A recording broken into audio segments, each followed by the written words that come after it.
Shalom, brothers and sisters in Christ. Apa kabar semuanya? Katakan kepada kiri kananmu, are you ready to be blessed? Saya percaya setiap orang di sini hari ini akan diberkati Tuhan secara luar biasa. Amin. Amin. Nah, siapa di sini yang sudah bawa Bible-nya? Coba dilambaikan Bible-nya. Mulai hari ini kita ingin mengajak saudara-saudara semua to bring your Bible untuk mencatat, untuk menstabilo, karena kita mau belajar kebenaran firman Tuhan bersama-sama. Permulaan Mei kita memulai satu series yang baru, yaitu tentang Mother Mary. Kita pengen belajar karena Bunda Maria adalah seorang model dan teladan dan guru iman kita yang luar biasa. Dan kita sungguh bersyukur ya di gereja Katolik ini we love and respect Mother Mary, dan banyak sekali karya-karya santo-santa buku tentang Bunda Maria yang luar biasa. Dan hari ini kita akan belajar tentang Unexpected, nama judulnya. Nah, saudara yang terkasih, next slide please. Ada satu quote dari Paus Benedictus ke-16 yang berkata bahwa Mary's greatness consists in the fact that she wants to magnify God, not herself. Teman-teman pernah nggak dengar orang bilang gini, kenapa sih orang Katolik berdoa pada Bunda Maria? Kenapa mesti minta doa syafaat dari Bunda Maria? Nggak takut nanti Tuhannya tergeser? Nggak takut Yesusnya nanti tergeser? You know what? Actually, Mother Mary, Bunda Maria tidak pernah menunjuk dirinya sendiri, tapi selalu membawa setiap dari kita semakin dekat pada Tuhan Yesus putranya. Amin. Kita bisa lihat dari mujizat di Kana dan banyak sekali cerita di dalam Alkitab di mana Bunda Maria selalu membawa orang kepada Yesus. Seperti kata Saint Louis de Montfort, penulis True Devotion of Mary, let's go to Jesus through Mary. Jadi kita pun juga mau datang dan semakin dekat pada Yesus lewat Bunda Maria, amin. Saya ada cerita sedikit ya, please be patient, please bear with me. Saya merasakan sendiri dan menyaksikan bagaimana Bunda Maria selalu membawa kita dekat pada Tuhan Yesus. Tahun 2002, wah lama banget ya, saya ikut World Youth Day. Waktu itu saya masih bisa ikut World Youth Day, masih masuk umurnya.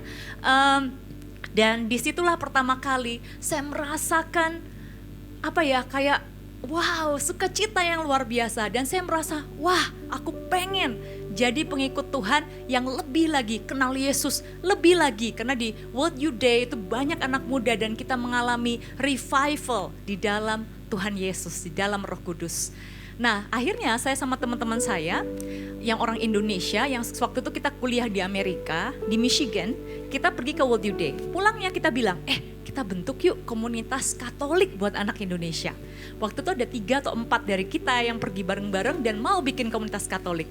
Tapi kita gak ada satupun yang punya pengalaman.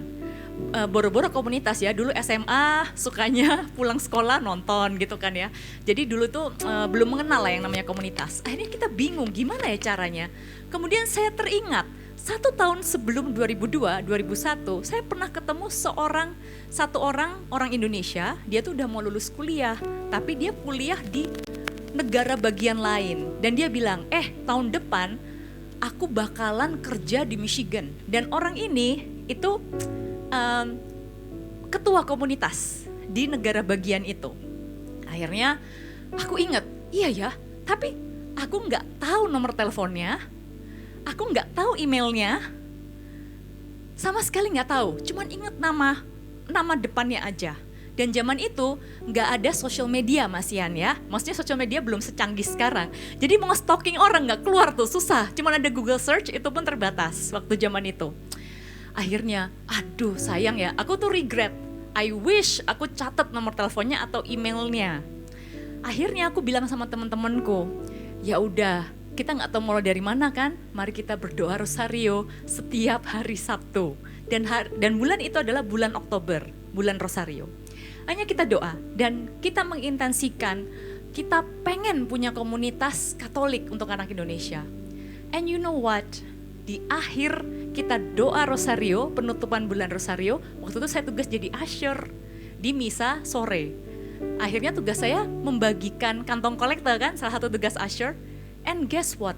Orang terakhir yang saya kasih kantong kolektor itu adalah orang yang 1 tahun sebelumnya bilang, nanti saya pindah Michigan ya, kita bangun PD sama-sama. And it's God's miracle through Mother Mary. Mari kita berikan kemuliaan buat Tuhan. It's truly a miracle. Saya sampai hari ini saya bisa ada bertumbuh di dalam Tuhan. Itu kalau nggak ada hari itu, saya mungkin hari ini nggak mengenal Yesus sebegini dalam. Jadi saya sungguh bersyukur dan saya sungguh bersyukur atas setiap doa syafaat dari Bunda Maria. Karena percayalah, itu selalu membawa setiap dari kita dekat pada Yesus Sang Juru Selamat. Amin. Mari kita sama-sama berdoa, our favorite prayer. Dalam nama Bapa dan Putra dan Roh Kudus, amin. Mari kita berdoa bersama-sama. Today I receive all of God's love for me. Today I open myself to the unbounded, limitless, overflowing abundance of God's universe. Today I open myself to God's blessings, healing and miracles. Today I open myself to God's word so that I become more like Jesus every day. Today I proclaim that I'm God's beloved, I'm God's servant, I'm God's powerful champion. And because I'm blessed, I'm blessing the world in Jesus' name. Amen. Mari kita nyanyikan bersama-sama.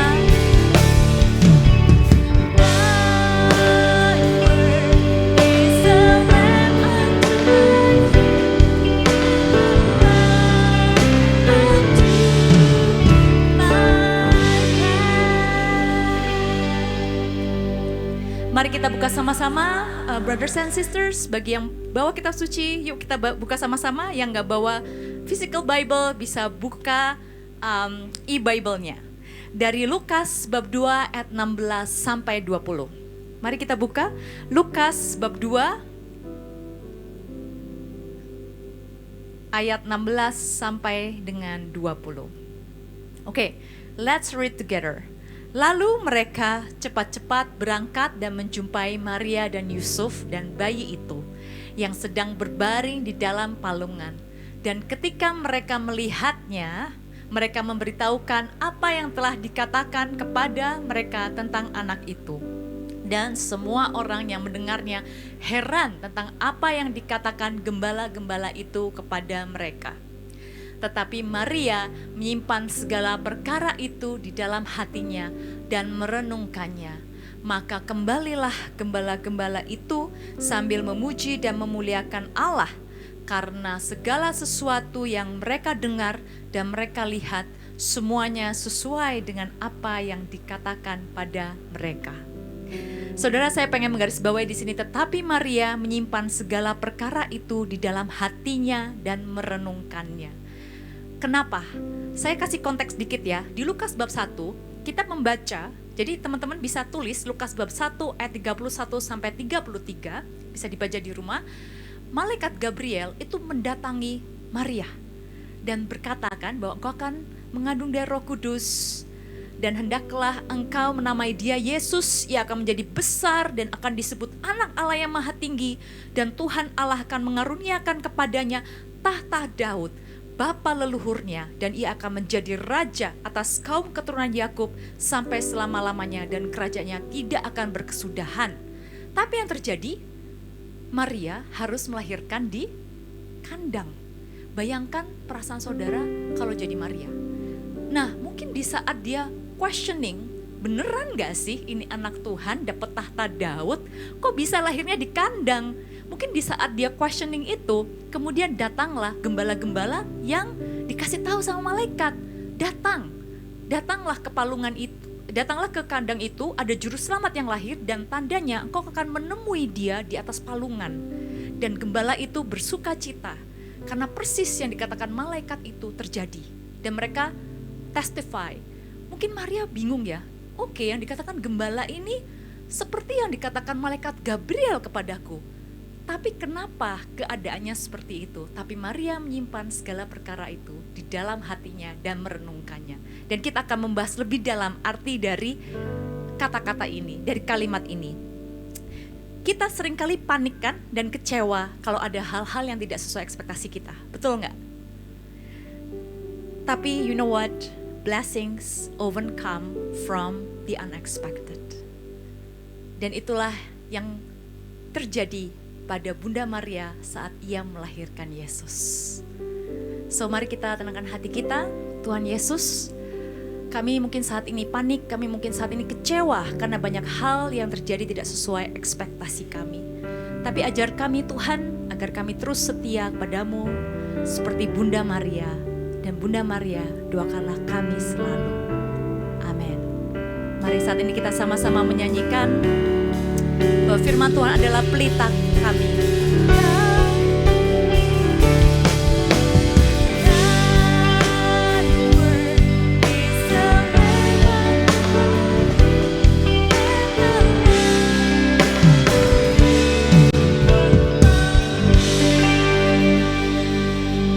Kita berikan kemuliaan pada Tuhan dan silakan duduk saudara-saudara yang terkasih. Next slide. Nah, Bapak Ibu dan saudara-saudara yang terkasih, coba tebak. Dari Nazaret ke Bethlehem itu seberapa jauh? Ada di sini ya petanya. 90 mil, 100 itu sama dengan 140 sampai 150 km. Saya bersyukur ya pernah bisa ke Holy Land sebelum perang kemarin. Dan ternyata jauh ya dari Bethlehem ke Nazaret itu, atau Nazaret dari Bethlehem. Jadi kira-kira itu seperti Jakarta ke Bandung. Kalau jalan kaki dan naik keledai itu 3 hari sampai 4 hari. Tergantung kecepatan kita berjalan. Bayangkan, saya mau tanya sama ibu-ibu di sini yang sedang hamil atau sudah pernah melahirkan. Bayangkan kalau Anda sedang dalam trimester ketiga, hamil 7 bulan, 8 bulan, 9 bulan, dan disuruh jalan kaki selama 3 sampai 4 hari bersama dengan suami Anda dan keledai, ya, melewati padang gurun. Israel itu padang gurun, saudara, bukan yang kayak Swiss gitu ya, bukan kayak crash landing on you, enggak. Itu benar-benar padang gurun. Jadi panas banget, dingin banget kalau malam, panas banget kalau siang. Coba saya mau tanya sama para ibu di sini, bagaimana perasaan Anda? Ya, wah ini ya, saya belum pernah hamil, tapi saya bayangkan, saya PMS aja ya, kalau udah sakit perut. Terus habis itu David nyetir mobil nggak nyampe-nyampe rumah, macet, itu saya bisa ngamuk gitu. Padahal di mobil enak kan ya, kita tinggal duduk, nggak harus jalan kaki. Naik keledai pun tuh nggak enak kan, karena ya kalau kalian pernah naik kuda atau unta, tahu rasanya kalau naik hewan itu nggak seindah di film kartun gitu kan, rasanya itu nggak enak gitu. Saya merasa Bunda Maria ini luar biasa. Saya aja kalau PMS gak nyampe-nyampe naik mobil padahal AC, jalanan lancar ya kan.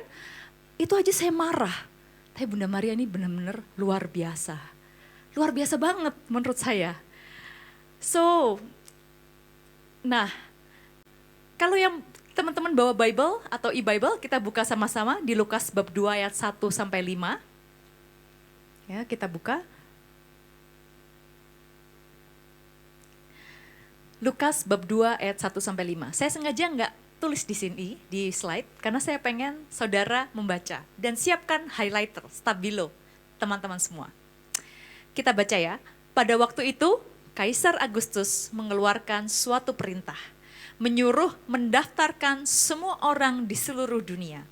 Inilah pendaftaran yang pertama kali diadakan sewaktu Kirenius menjadi wali negeri di Syria. Maka pergilah semua orang mendaftarkan diri masing-masing di kotanya sendiri. Demikian juga Yusuf pergi dari kota Nazaret di Galilea ke Yudea, ke kota Daud yang bernama Bethlehem. Karena ia berasal dari keluarga dan keturunan Daud, supaya didaftarkan bersama-sama dengan Maria tunangannya yang sedang mengandung. Sekarang saudara-saudari yang terkasih, coba highlight atau digarisbawahi kata didaftarkan atau pendaftaran atau mendaftarkan. Jadi kita sedikit seperti Bible study ya bulan ini, tapi saya rindu setiap dari kita bertumbuh dan kenal firman Tuhan. Dan kita akan melihat betapa indahnya dan kayanya gereja Katolik ini. So, kalau kita garis bawahi atau stabilo, kata mendaftarkan, didaftarkan atau pendaftaran itu ada 4. Dan di dalam Bible, biasanya kata yang diulang sering itu penting. Ada penekanan tertentu. Kenapa Santo Lukas penulis itu menuliskan banyak banget kata pendaftaran atau didaftarkan atau sensus? Karena dia pengen highlight konteks saat itu Israel tuh lagi susah banget, lagi di dalam penjajahan Romawi. Sensus itu bukan hanya untuk mendata orang, tapi sebenarnya itu untuk dapetin pajak lebih lagi. Jadi siapa yang selama ini sembunyi gak pernah bayar pajak, nah ketahuan karena harus sensus. Jadi dan mereka tuh sebenarnya hidup dalam keadaan yang sangat sulit. Mereka udah susah ya, bayangkan dijajah dalam keadaan perang, itu kan pasti gak enak ya, ekonomi pasti susah. Lebih lagi harus bayar pajak. Itu sangat menyusahkan buat bangsa Israel zaman itu. Jadi saya pengen teman-teman semua membayangkan diri seperti Maria dan Yusuf saat itu. Harus jalan jauh ya kan, Jakarta-Bandung kan, seperti Jakarta-Bandung. Dalam keadaan hamil besar dan harus bayar pajak. Dalam keadaan yang sangat tidak enak karena mereka tuh dijajah. Jadi keadaan eksternal itu sudah sangat menyebalkan gitu, sangat kayak menyengsarakan. Dan keadaan mereka sendiri pun secara internal juga lagi hamil besar gitu. It's very difficult. Suatu perjalanan yang sangat panjang dan berat. Nah, and then slide berikutnya, ditambah lagi saat tiba di Bethlehem, mereka tidak bisa menemukan tempat tinggal. Jadi menurut Bible scholars zaman dulu, tempat biasanya kalau orang-orang itu, jadi kalau bahasa Inggrisnya itu lodging in. Jadi kalau orang-orang itu traveling untuk beribadah ke Yerusalem atau mereka mau sensus seperti ini, mereka biasanya cari tempat penginapan. Nah, tempat penginapan itu biasanya di lantai atas, itu adalah untuk orang-orang tidur. Di lantai bawah itu tempat mereka taruh keledai mereka dan hewan-hewan yang mereka bawa.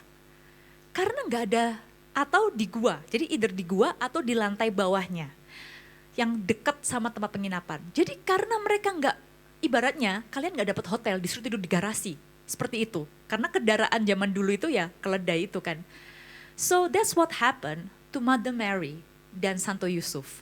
Mereka akhirnya harus tidur di gua, tidur di kandang bersama dengan keledai atau mungkin ada domba-domba lain.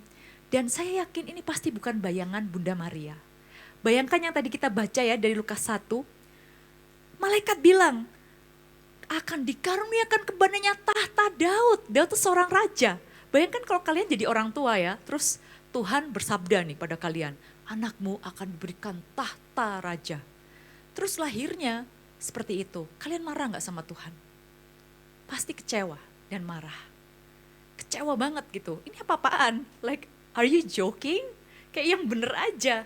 Kok bisa kayak begini? Bahkan kalau saya lihat teman-teman saya yang melahirkan sekarang ya, sebelum melahirkan mereka selalu manicure dan pasang eyelash. Kenapa? Supaya saat bayinya lahir langsung difoto tuh cantik, kan merem gini kan ya. Terus sambil bawa anaknya tuh cantik gitu.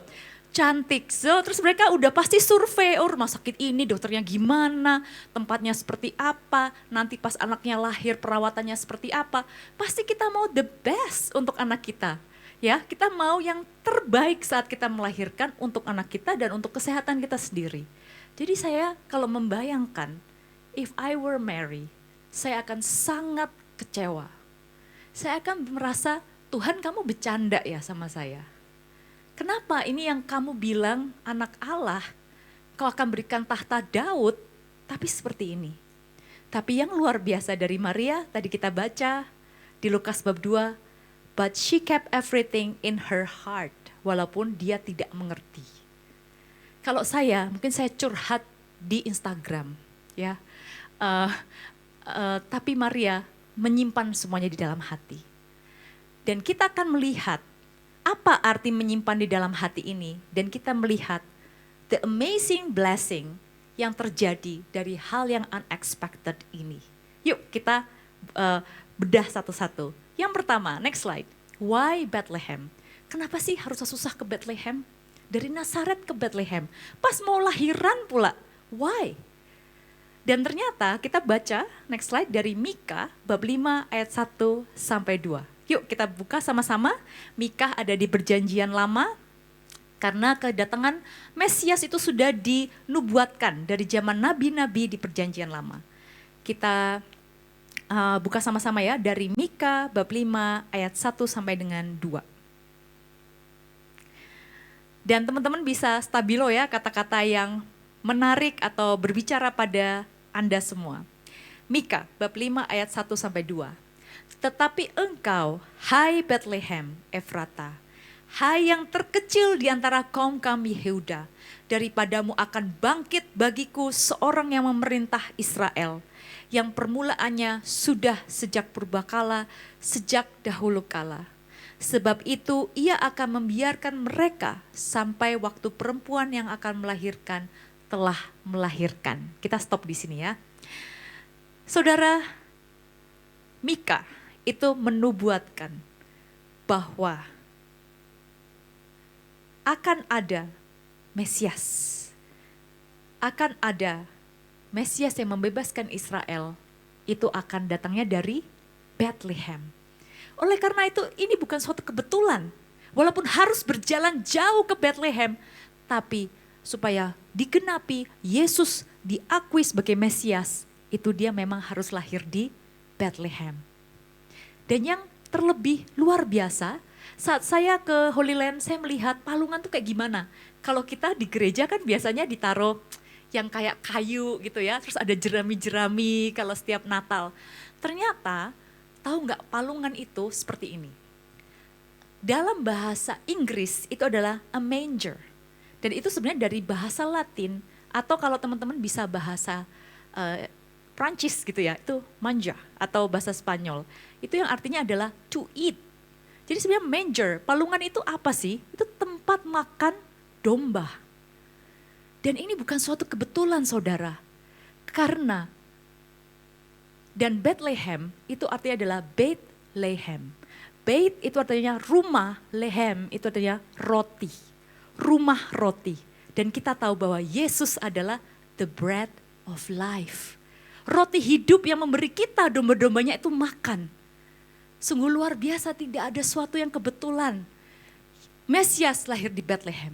Ia lahir di palungan, tempat makan para domba kita semua. Isn't it amazing? Jadi dari hal yang unexpected itu yang kita merasa why? Ternyata dari situlah Yesus sebagai Mesias benar-benar diteguhkan, dikonfirmasi.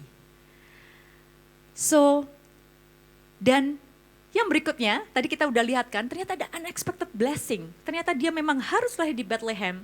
Dan ada makna di balik palungan itu. That confirm that he's the Messiah. Dan mari kita lihat apa sikap Maria dan bagaimana kita bisa belajar saat kita menghadapi unexpected things dalam hidup kita. Let's go to the next slide. Saya mau garis bawahi lagi di Lukas bab 2 ayat 19. Tetapi Maria menyimpan segala perkara itu di dalam hatinya dan merenungkannya. Saya ingin saudara menggarisbawahi kata menyimpan. Dalam bahasa Inggris itu adalah kept. And Mary kept all these things reflecting on them in her heart. Kalau kita belajar Bible ya secara Katolik, saya senang sekali belajar Bible secara Katolik. Jadi saya encourage teman-teman ambil Bible study, banyak sekali ya ada di KPKS dan lain sebagainya. Karena itu dibedah sampai katanya dan dicari kata yang sama di Perjanjian Lama atau di kitab lain. Dan apa arti itu sesungguhnya? Kept itu ternyata ada. Kata yang sama dipakai di Perjanjian Lama, yaitu di Kejadian bab 37 ayat 11. Yuk kita baca sama-sama. Maka iri hatilah saudara-saudaranya kepadanya, tapi ayahnya menyimpan hal itu dalam hatinya. Kalau teman-teman mau baca fullnya, itu ada di Kejadian bab 37 ayat 5 sampai 11. Bisa dicatat, Kejadian 37 ayat 5 sampai 11. Ini adalah cerita tentang Yusuf yang dia cerita sama saudara-saudaranya, gue mimpi loh. Mimpi bahwa dia berkata bahwa tampak matahari, bulan dan 11 bintang sujud menyembah kepadaku. Ayahnya Yakub menegur dia dan bertanya, mimpi apa mimpimu itu? Masakan aku dan ibumu serta saudara-saudaramu sujud menyembah kepadamu sampai tanah. Tapi itu yang membuat saudara-saudaranya iri. Tapi Yakub selain menegur, dia kemudian merenungkan, menyimpan hal itu dalam hatinya. Selain di dalam Kejadian bab 37 ayat 11, ini sebenarnya ada juga di Amsal bab 3 ayat 1 sampai dengan 2 dan Mazmur bab 119 ayat 11. Kita baca aja yang Mazmur bab 119 ayat 11 ya. Yuk kita buka sama-sama. Mazmur bab 119 ayat 11. Mazmur 119 ayat 11. Dalam hatiku, aku menyimpan janjimu, supaya aku jangan berdosa terhadap engkau. Jadi dari 3 ayat di perjanjian lama itu sama arti katanya dengan yang di Maria, kept. Arti kata dalam bahasa aslinya itu sama. Dan ternyata artinya itu adalah, menyimpan ini bukan cuma nyimpan mendem ya, bukan mendem kesel, bukan. Tapi menyimpan, keeping all the divine things. Jadi maksudnya itu menyimpan dalam hatinya karena dia tahu ini adalah janji Tuhan. Ini adalah pengalaman ilahi yang aku alami. Tapi aku nggak ngerti apa. Jadi aku simpen dulu, aku renungkan. Itu artinya kept. Jadi dia mengalami sebuah hal yang dia tahu ini dari Tuhan atau janji Tuhan, tapi dia belum mengerti. Jadi dia simpen dalam hatinya. Jadi itu arti kept. Kept all things in the heart. Jadi saudara, di sini yang bisa kita pelajari dari Bunda Maria adalah, mari kita simpan dan bawa doa. Segala sesuatu yang terjadi dalam hidup kita, walaupun kita tuh nggak ngerti. Seringkali kita itu emosi, ya kan? Atau kita tuh pengennya tuh dibela, atau kita tuh pengennya tuh nyampah duluan gitu loh. Either taruh di status, biarin nih, biar orang yang gue keselin tahu gitu kan ya. Atau kita taruh di sosial media, atau kita ya kalau suami istri itu kan ya langsung meluapkan emosi kita kepada pasangan kita gitu. Tapi kita mau belajar dari Maria. Kept all things in her heart. Ada hal-hal yang dia tuh mungkin bukan artinya mendem, tapi kalau kamu nggak ngerti, kamu emosi, mending diem dulu, berdoa dan tanya Tuhan. Terutama saat kamu mendapatkan atau ada di dalam situasi yang kamu nggak ngerti, Tuhan itu udah janjiin ini, tapi kok kejadiannya nggak enak ya. Sering nggak teman-teman mengalami itu? Tuhan udah menjanjikan ini, tapi kok nggak enak? Jalaninya tuh nggak enak. Is this, kan banyak gini, kok banyak halangan ya? Ini dari Tuhan atau enggak? Kalau kita masih nggak tahu, jangan langsung berasumsi, oh ini bukan dari Tuhan. Simpan dan doakan. Simpan dan terus doakan. Minta teman-teman mendoakan Anda. Dan ini adalah 3 hal yang kita bisa belajar dari Maria.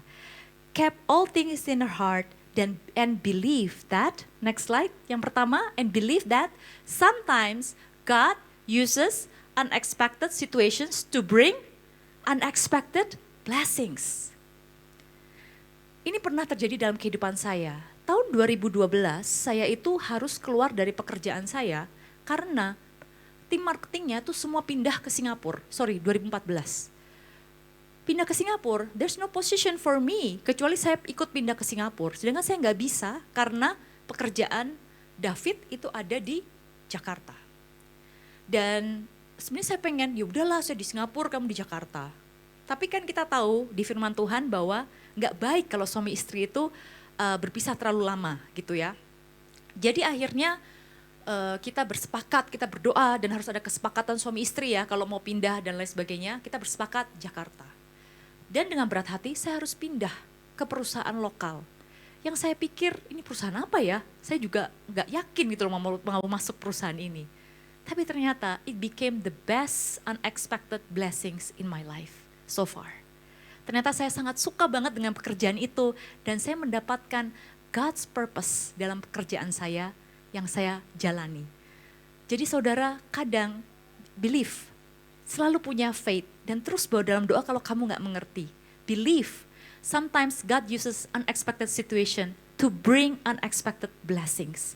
Seperti Maria, dia harus jalan begitu jauh ke Bethlehem, lahiran di kandang, tapi ternyata itu adalah untuk confirm, untuk mengukuhkan Yesus sebagai Mesias. Dan akhirnya kita lihat juga kenapa Yesus lahir di palungan, ada suatu refleksi yang luar biasa supaya Jesus itu bisa relate dengan kita dan mengajarkan humility kepada kita. Yang kedua yang kita bisa pelajari dari Maria, focus on God-given purpose, not the obstacles. Kadang Tuhan bisa kasih purpose dalam hidupmu, misalnya kamu harus berjuang untuk pernikahanmu, tapi kamu lihat pasanganmu tetap ngeselin. Capek kan? Capek hati. Pengennya itu kita itu kayak, ya udahlah Tuhan, why don't you give me the easy way out? Yang gampang-gampang aja Tuhan. Tapi enggak. Kadang kenyataan itu tidak sesuai dengan apa yang Tuhan suruh. Tapi setialah seperti Maria. Dan misalnya teman-teman, kalian berdoa untuk orang tua kalian, untuk keluarga, untuk pemulihan keluarga. Tapi ternyata keadaannya terus menerus berantem mama papa kita, terus menerus kayaknya kok rumah itu gak enak rasanya. But be faithful, keep praying like Mother Mary.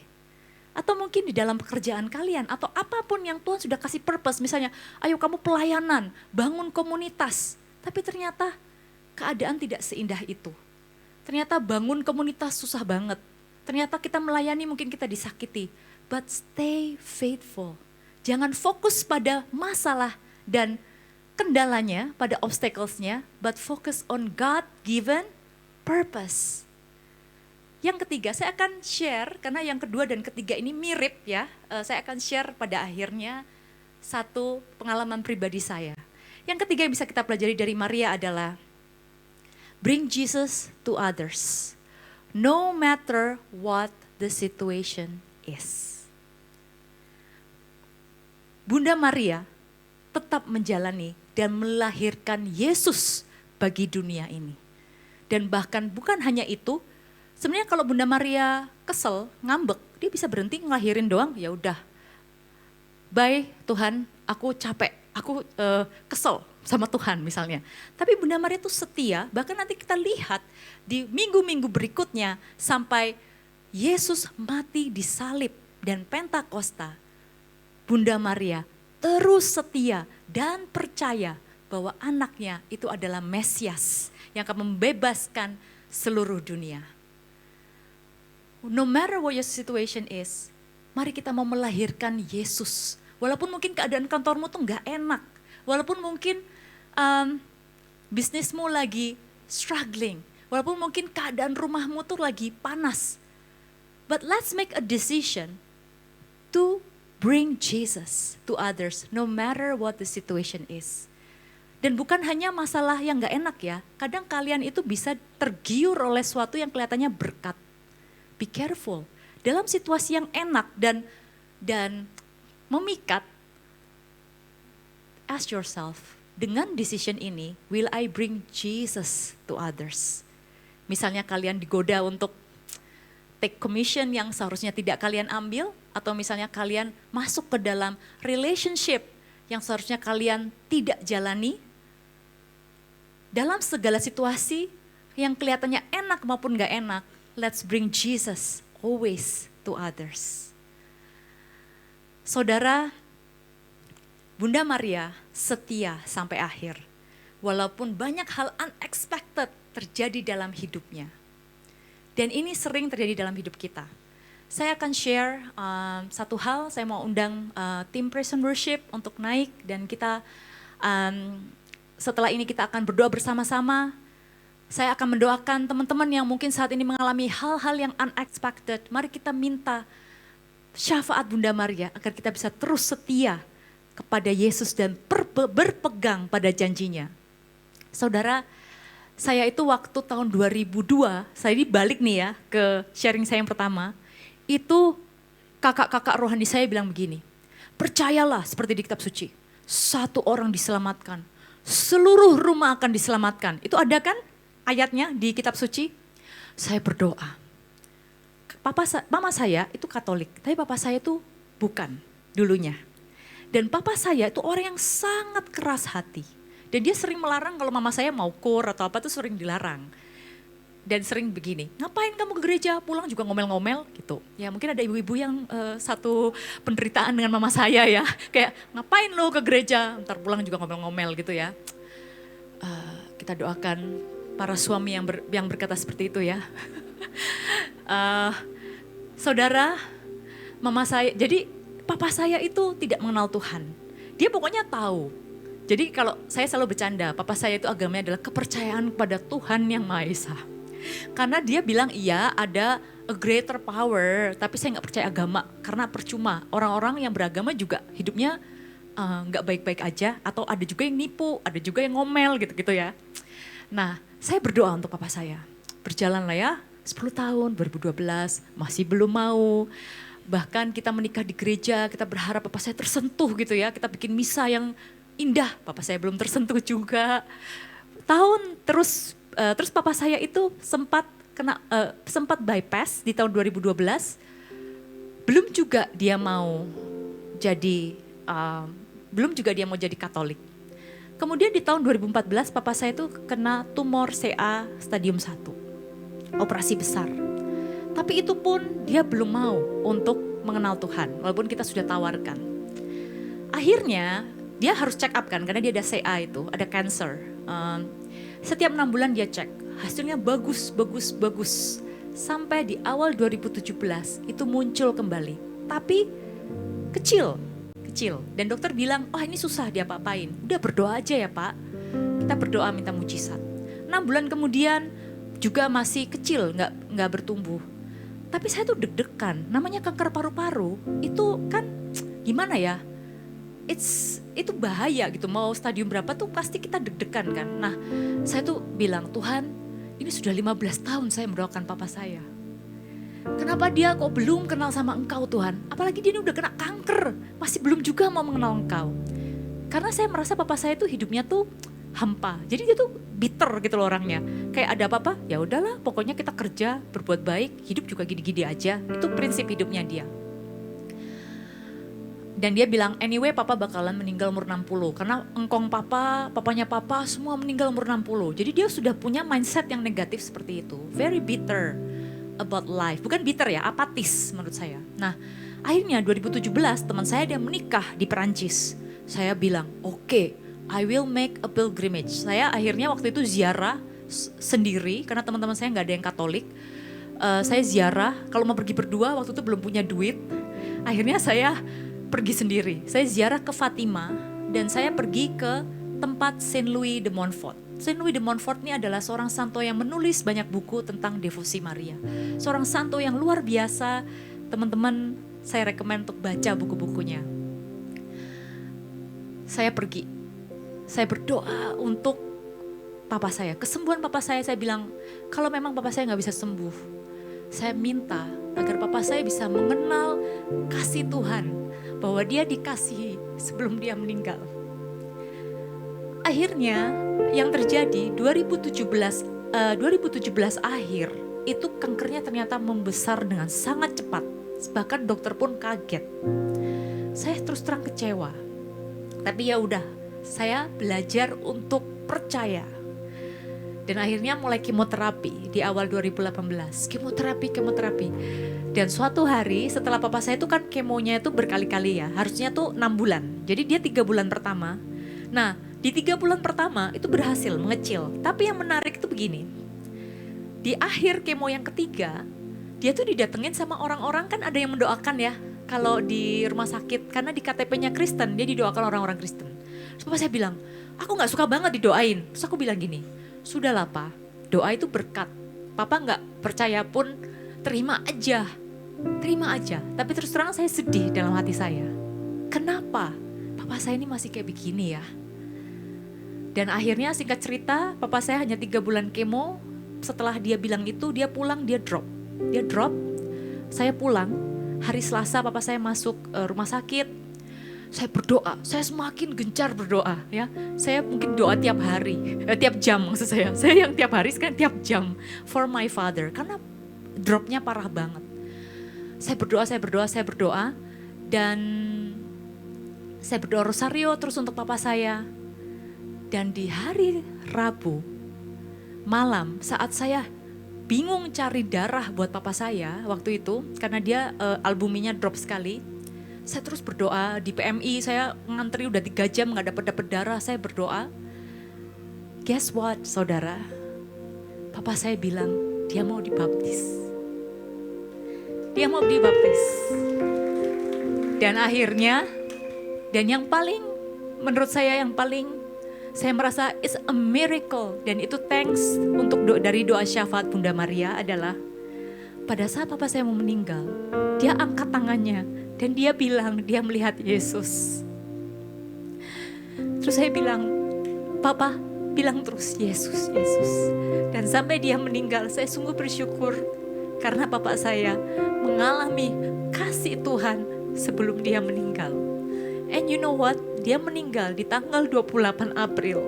Itu adalah hari saat Saint Louis de Montfort itu meninggal. Saya sungguh bersyukur. Saya sungguh bersyukur.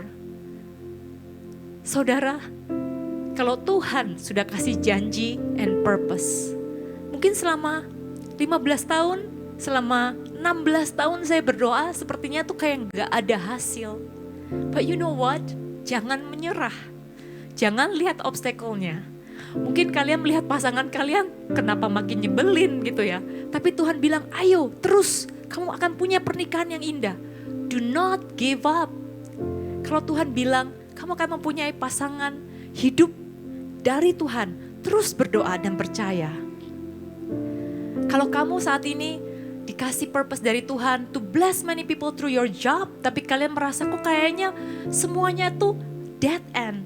Keep praying, keep everything in your heart. Terus refleksikan doa dan kita minta perantaraan Bunda Maria untuk berdoa syafaat buat kita. So we can be faithful. Mari saat ini kita mau bangkit berdiri. Kita mau jadikan lagu worship ini sebagai doa kita. Saat keadaanmu sekarang ini benar-benar unexpected, beda banget dari janji Tuhan dalam hidupmu. Mari terus percaya bahwa semuanya di dalam doa and believe that the best is yet to come. Focus on the purpose, not the pain. Dan terus bawa Yesus dalam hidupmu, apapun situasimu.